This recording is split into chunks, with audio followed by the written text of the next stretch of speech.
Hey everyone, it's Jeremy Hamilton with 5280 Angler, coming to you today with a little bit of a tutorial, just kind of a tip on how to tie a knot. I get asked all the time when my clients are watching me rig their rods. They watch my knot tying and they say, "Whoa, what on earth did you just do?" So I'm going to show you what I do. I use a clinch knot. And most people like to do that by hand. I do it a little bit differently. I'm going to use forceps to tie my knot, and some of you may have seen that, but it makes things go a lot faster. It also kind of eliminates the need to do an improved clinch knot. I don't feel like an improved clinch knot is any stronger on trout size lines, so go ahead and use this, and you won't have any problems. So what I've done, I'm using backing just so you can see it. So I have that. I have my hook on there. You can pretend it's a fly, but I did it just for visual sake here. So I'm going to take my forceps and I'm going to stick it through that loop and put tension on it. Put a good amount of tension. Then we're going to twist it around. And when we twist it, we're keeping that tension. Go around 5 or 6 times, then we're going to open our forceps and grab that tag end right there and just pull it through.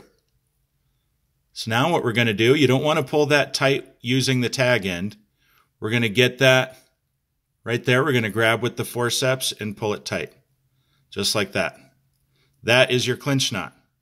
So now, the other problem that we have is how do we attach our other line if we're running a 2 or 3 fly rig? How do we do that? So now I'm going to do the same thing. I just take my section of tippet.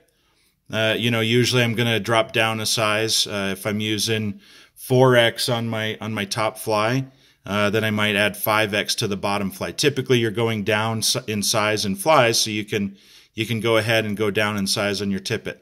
So I'm going to have my loop there. I put my forceps through, and I'm just going to spin it around, keeping tension. Grab my tag end and pull it through.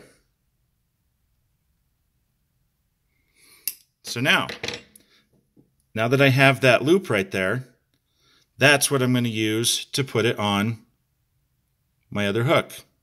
I put it on the bend, I pull it tight, and I'm ready to go. And you clip the tag ends, and there's your rig right there.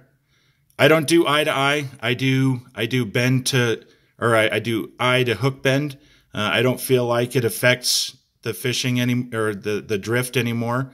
Some people like the eye to eye and feel like you get a better drift out of the fly, but I really don't think, since you're not going to have tension on your back fly or on your bottom fly, this fly is still going to be able to move with the currents and fish just fine. So go ahead and give that a try, and I hope it helps.